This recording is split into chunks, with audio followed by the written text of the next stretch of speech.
is Friday, February 3rd, and it's been a hot minute. So just announced a small hiatus for my YouTube channel because I just have not been productive in terms of creating content, and I'll talk more about that later.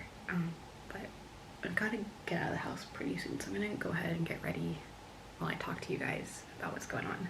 First of all, how are you? How are you doing? I'm doing okay, given everything that's going on. In terms of reading, I've finished 3 books, I think, since I last checked in. I finished Love Light Farms, The Fine Print by Lauren Asher, and also Terms and Conditions I finished last night. I really loved Love Light Farms. That was so cute. It was like the perfect Christmas rom-com without being like too serious, but also tackling like serious-ish subjects. I gave that like 4.5, I think, out of 5 stars. I think I'm like in the unpopular population that preferred The Fine Print to Terms and Conditions. So if you didn't know, this is like a romance series where the 3 male love interests are grandsons of essentially the equivalent of like a Disneyland CEO person. It's literally called Dreamland. It's pretty much Disneyland, but we make it copyright friendly. Their grandfather passes away, and there's like a clause in his will, I think, where they have to fulfill certain duties after his passing in order to, I guess, gain their inheritance or become like a CEO or whatever. And in the first book, one guy just has to like survive being the director of Dreamland, and in the second one, the dude has to get married and have a kid, which, as you can imagine, is spicy, especially because he marries his assistant because very last minute the girl that she had like pretty much mail ordered to marry him like walked out because he was a dick. And I think that's as far as I will go into like the premise. Like, I think that if you just read the synopsis, it'll tell you everything you need to know about the series, but I much preferred the romance in the first book and the situation in the second book. In the second book, the dynamic was really annoying because he was like an asshole who didn't need anyone but relied heavily on his assistant to like get everything done, and they had the same argument at least 3 different times where he was just like a dick to her essentially and not appreciating how much she does for him. Like, she literally marries him and agrees to have his child so that he can become a CEO. Like, you should be on your knees grateful for this woman, right? So I didn't like the romance at all. I was so tired when they kept having the same argument that resulted in her just like storming out and leaving. I really liked the first book because, in terms of the romance, because it was like this dude needed to be humbled and the girl humbled him so bad, and I just really enjoyed that. So I gave the first book, I think, 3.5 stars, and the second book 3 stars, and then I haven't gotten the third book, which just came out like this Tuesday, but I will be reading that because everyone's saying it's going to be the best one of the series, and I'm hoping so because I'm not as impressed with the series as I would like to be. Book stuff out of the way, we can talk about how the hell these past couple weeks have gone for me.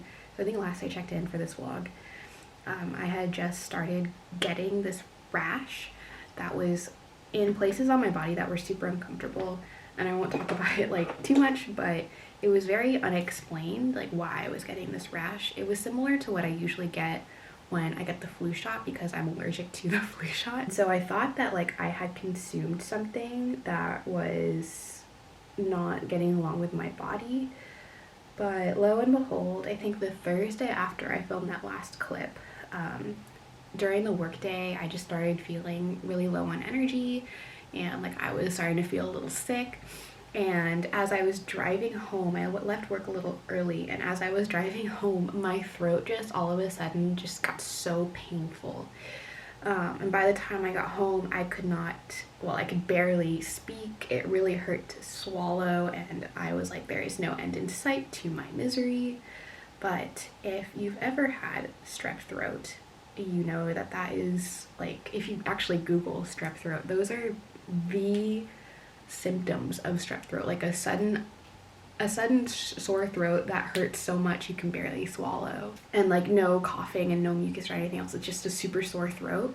That's like textbook strep throat. And then of course the rash was scarlet fever,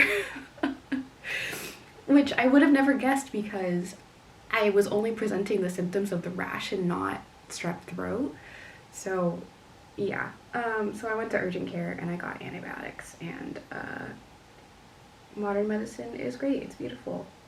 I was feeling better pretty much the next day in terms of my sore throat, but I was still feeling kind of under the weather because antibiotics really freaking take it out of you, or at least it took it out of me, and I just felt so debilitated on antibiotics that I pretty much just sat around playing Fire Emblem and reading all day, which is why I got those giant books out of the way.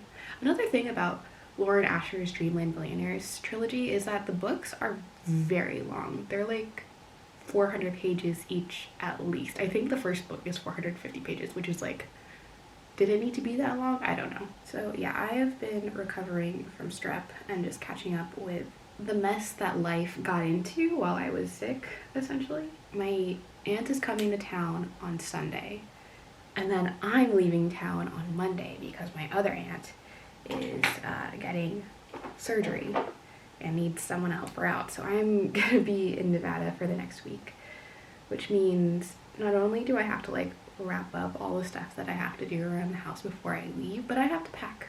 But we'll do it. We'll get through it. I finished Fire Emblem Engage.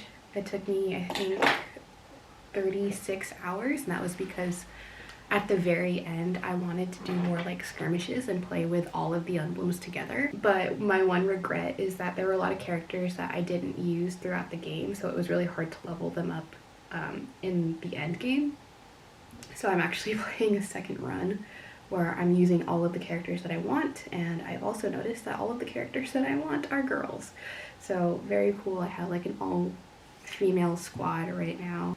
While I had the rash, and I think I was talking about this on my last video, but you could see the start of this terrible freaking breakout that I had on my chin and like on my upper lip. It was like, I am so privileged in saying this, but it was legitimately the worst breakout I've ever had in my entire life. Again, really privileged because in the grand scheme of acne, it wasn't that bad, but it really drained my self-confidence. In general, when I see acne on other people, and then in general with just skin issues, like I don't think about other people with acne. Like I don't care. That's what your skin is like in that moment. If you're breaking out, then I'm sorry, that sucks. It probably hurts, but it's normal. Like there's not a lot you can do about it besides just take care of yourself and deal with it while it's there. But when I get acne, I just beat myself up to hell and back because many reasons. One of them has to do with trauma. When your parent is very self-critical and tells you about all of the things that they hate about themselves and their appearance and their body, like you internalize a lot of that. And honestly, as an adult, as someone who is generally quite healthy, I should be very happy, but I'm not.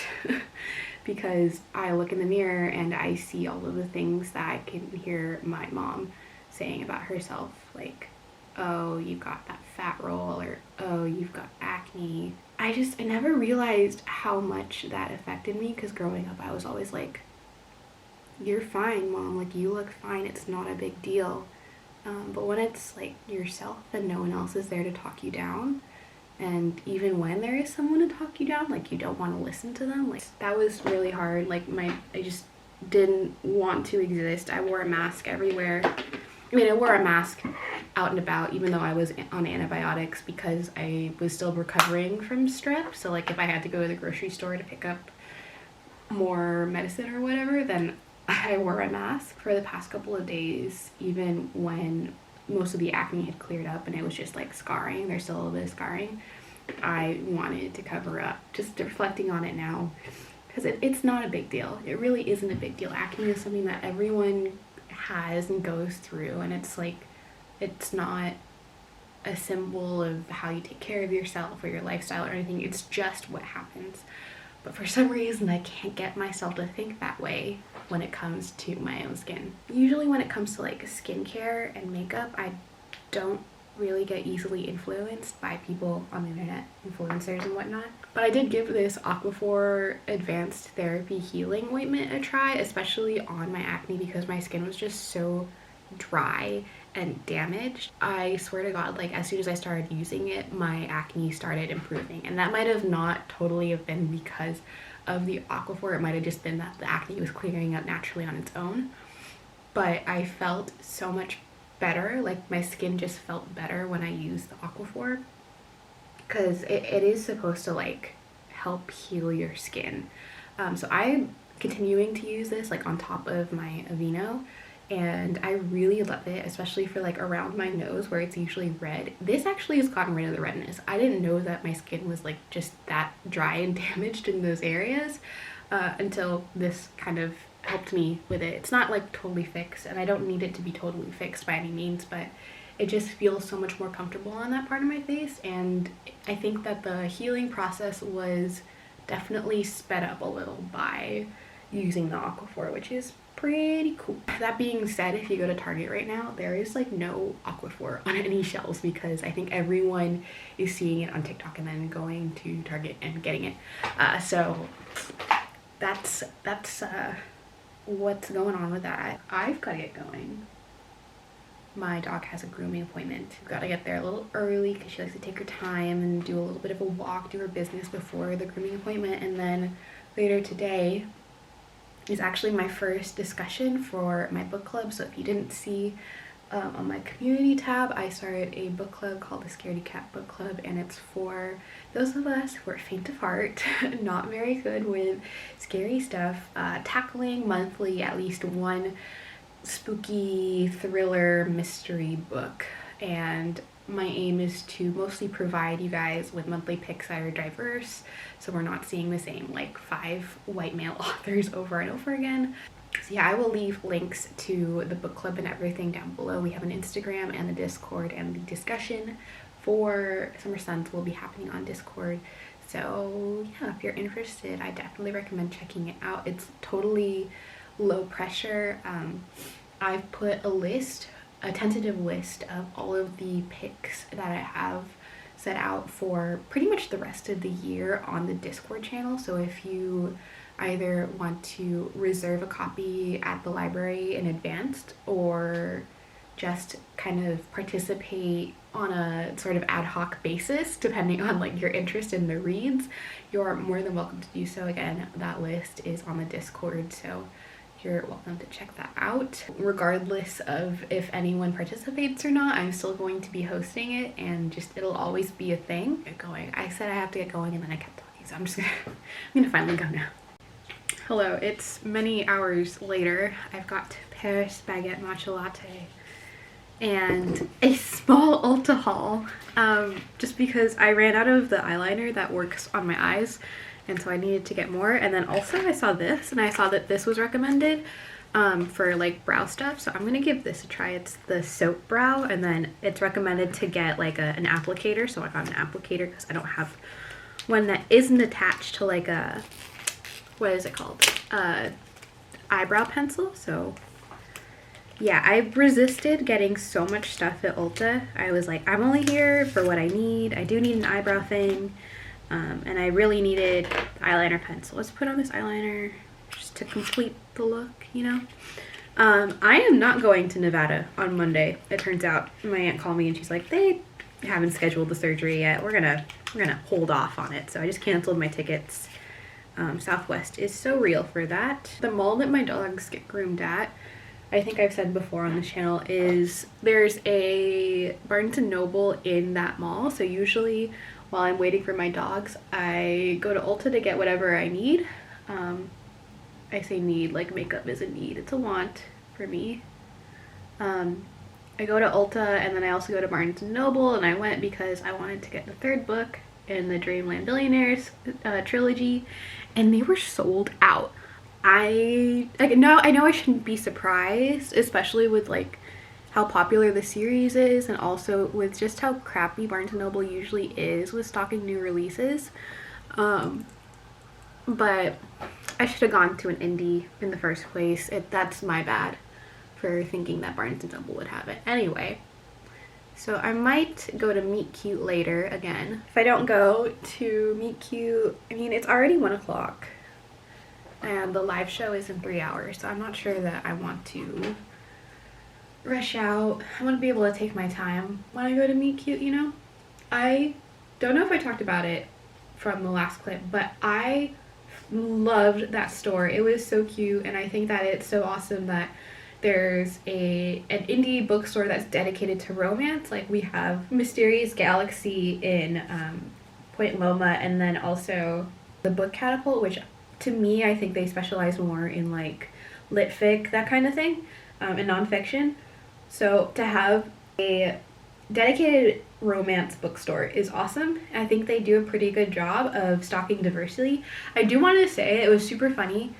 I was just browsing the shelves and Faker by Sarah Smith was like on full display, and I just was like, I'm not gonna yuck your yum, but also oh, that book is like, you know, jokes aside, God of Milky Thunder or whatever, God of Milk, Thunder Milk, I don't remember. Those jokes aside, like, that book is like genuinely problematic. Otherwise, I really enjoyed my trip there, and I'm not sure how I feel about the book that I got. That was the mystery book. I think it's an Achillean Grumpy Sunshine kind of thing, but I don't know. I haven't read it yet, so we'll see. We'll see how I feel about it. Yeah, I'm feeling chatty today, but I don't really have much to chat about. Do stuff that I actually need to do, and also unpack the suitcases that I had started packing in anticipation of my last minute trip to Nevada. I guess it's kind of nice because now I don't have to worry about leaving town for a week so soon after so much stuff is going on, but also at the same time, like, alrighty, surprising absolutely no one, I am here randomly again to chat with you while I do my makeup. Perhaps it's just that I don't like being alone with my thoughts when I'm doing my makeup, but here we are once again. Hello, it is Friday, February 10th. So I've been using the e.l.f. soap brow and I really freaking love it. So I'm gonna start with my eyebrows, change things up a little bit. It's Friday, February 10th. Today is kind of a crazy day. My partner is currently on his way to Los Angeles to get a new car. And I'll tell you the backstory behind that in a second, but I have a bunch of errands to run. I just got a notification from the library that my books are like really overdue, and I had no idea because usually they just let you have the books for as long as you want, but apparently somebody requested the books that I have checked out, so I'm gonna go and return those. I never went to Nevada, as you can tell. I was supposed to be in Nevada this time, actually. I think last time I talked to you guys, I was supposed to be in Nevada today, but that didn't happen because my aunt's surgery got canceled, but it just got rescheduled for Mondays. So I'm actually heading out now, and that's a little stressful because I've got to pack and get everything ready. I'm gonna work remotely while I'm there. My partner and I are having his friends over for a little party, and then they're gonna go drinking downtown, so I have to clean the house while he's in LA. I don't know that I've like ever really talked about this on my channel because I don't think it's really ever come up, but my partner and I are really into cars. He's always been into cars, and then I've always been like sort of into cars, but it was like Top Gear in the cars, so you know, not really. He's the one who really got me into cars. The kind of cars that we like specifically are JDM cars, so if you know, you know.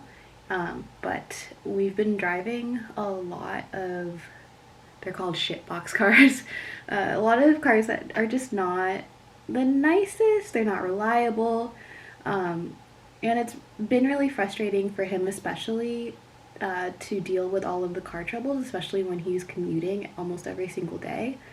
So like for me, my car, I finally found a super reliable, not quite a JDM car, but a car that I love while I'm waiting for my JDM car. But he has not had that yet, so he sold his last car, and we're going to get a newer car for him so that like he doesn't have to deal with any problems and he can focus on all of the problems being with his JDM car. And then that way, like, we don't have to worry about him ever having a reliable car while he's also working on his little ship box. So that's why he's going to LA. In case you were wondering, my husband is a Civic guy. I am also kind of a Civic gal. I don't specifically like Civics just because they're not the cutest, but my dream car is a Honda Civic Del Sol. They are so cool. I'll put a picture up here, but they are like so cool. I think they are so awesome. They've got the same insides as the same Civics from that era, so they're pretty powerful. They get like 30 plus miles to the gallon, and like when I see them in person, I'm like, damn, that's cool. Like that looks like a Lamborghini but make it Walmart, you know?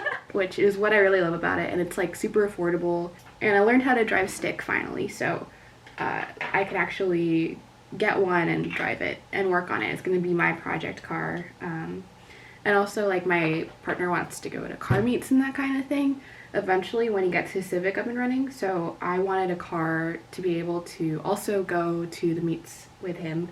And like, I love my RAV4. It's not a cool JDM car, so I'm hoping to get a Del Sol to kind of just be in the scene with him. It's like our little thing that we're gonna do together, so I'm really excited about that. This is like the gnarliest pimple I've ever had. It's just, there's not anything in it, it's just there. I would talk more about car stuff, but I get like super insecure. Like, I found a few friends on TikTok who were like car girl lights like me, where I'm not like super into cars, but you know, I do love enjoying cars at my own pace, not necessarily like the same super hardcore JDM boy followers that you see out there. So one of my other favorite things in the world is baseball, and growing up as a female baseball fan, whenever I tell people I like baseball, especially guys, they always start like testing my knowledge and trying to suss out if I'm really a baseball fan or if I just like it because like I want attention or something. And whenever you have hobbies that are mostly male dominated, that's I've experienced, at least, that's like how they treat you. They just want to like kind of invalidate your enjoyment of their hobby because they think it belongs to them. So I've always been like super hesitant about talking about car stuff because I know that there are gonna be some dude bros either in my comments or just talking to me about cars, and they're gonna try to invalidate like my car knowledge, which I will admit is not a lot, but like you don't get to take away my enjoyment of cars just because you think that you are the gatekeeper. It was a breath of fresh air when I met my husband because he is very chill about it. Like, he is very snooty when it comes to his cars, but he was so excited to teach me and kind of bring me into his world. And I think that if more guys had that approach, they would not be single. Like, he's like the first guy that I've really ever encountered who saw that I had this interest in a hobby of theirs that is generally male dominated, and he didn't try to invalidate me. He was like really excited because he got to share this with me, and also he got to be like in a romantic relationship with me when we first started dating. So my husband on our first date showed up with a different car than he showed up on our second date with. On our second date, he had bought like a $3,000 a Honda Civic Si, I think in 2001 or 2000, and it was one of those Civic Si's with the engine, and he abused it because he was having so much fun with it. He ended up killing it in the time that we were dating. But like, he loved that car, I loved that car, it was super cool, and I think that ever since then he's kind of been chasing it, which is what he's doing with this current Civic. Is he's got like a hatchback version, and he's duped the engine, and he's trying to put the engine in it and just like really personalize it to what he likes and prefers in his cars. I need to talk about books. I finished the Dreamland Billionaire series a couple days ago. First of all, the third book is by far and away the best book. I think that it just makes the most sense in terms of the romance, and the chemistry for me was way more there for this brother rather than the other brothers, because there was that background history between Alana and Cal. I was not the biggest fan of a kid being like already in the picture. and that's why I gave it a 4.5 out of 5 stars. I feel like that added an element that may have skewed the situation a little bit, but I just liked it so much more because there was like that I know you already, like we have this history factor. After finishing that series, I went to the bookstore with a friend and we did mystery books, the Meet Cute mystery books. And the description that I got for this latest book was another like billionaire has an enemies to lovers situation with an heiress. And that book turned out to be, I don't have the copy with me, but it turned out to be King of Wrath by Anna Huang. I am really, really, really enjoying this so far, especially in comparison to the Dreamland Billionaire series. I talked about this a little on Twitter, but I think the really big difference for me in terms of enjoying King of Wrath versus the Dreamland Billionaire series is that all of the female main characters in the Dreamland Billionaire series are not rich. And that sounds awful, but let me explain, okay? In the Dreamland Billionaire series, we like all of the love interests, all of the heroes are going to be billionaires and they flex their money. Like they surprise the women at least once every single book with how they can make the world move for them essentially with their money, which is like cool and everything. Like that's the fun, I guess, fantasy element of romance like that. But it got tiring when I got to the third book. The wow factor, the novelty of it is just lost on me. So when I started the King of Wrath, it was like a huge breath of fresh air because again, we have a hero who is a billionaire. He's got tons of money, but the heroine is also a billionaire. Well, or she's an heiress to like $1 million company. So she's also rich. And what I like about the situation even more is that she is not old money, she's new money. Her dad, like within the course of her life, became a millionaire, and so she kind of knows like what it was like before, and then also can see through the facade that rich people have and like understand the way that they work because she's grown up trying to become one of them. And so like that has like allowed her to understand the inner workings of this upper echelon of society.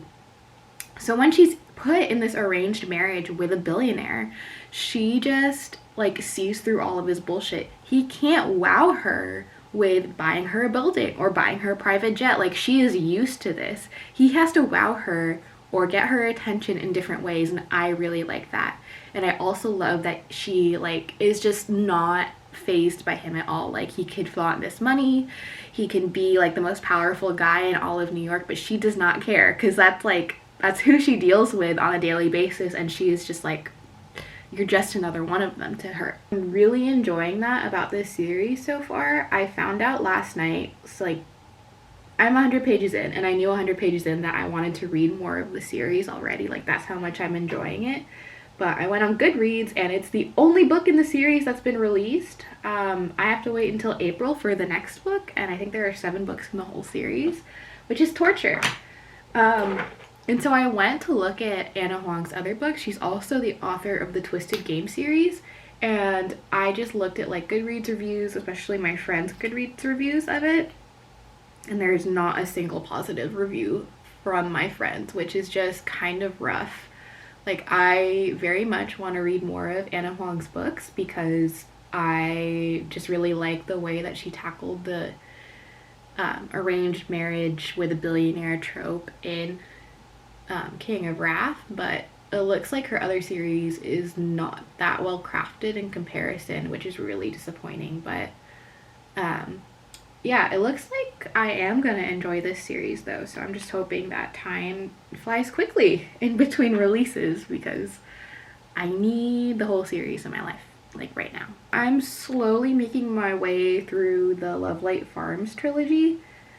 It's just in comparison to the other romance books I've been reading, like a little more wholesome and cutesy, which is not like a bad thing at all. It's just like a weird jump to go from like the kind of intense smut that's in the Dreamland Billionaires trilogy to what's in the Lovelight Farms series. Not that the smut is like bad or not steamy or anything, it's just like the context and the general interactions between the female main character and the love interest are a lot more like wholesome, which is nice. Like, we all need a wholesome romance, and I highly recommend this series if you like yourself a small town romance.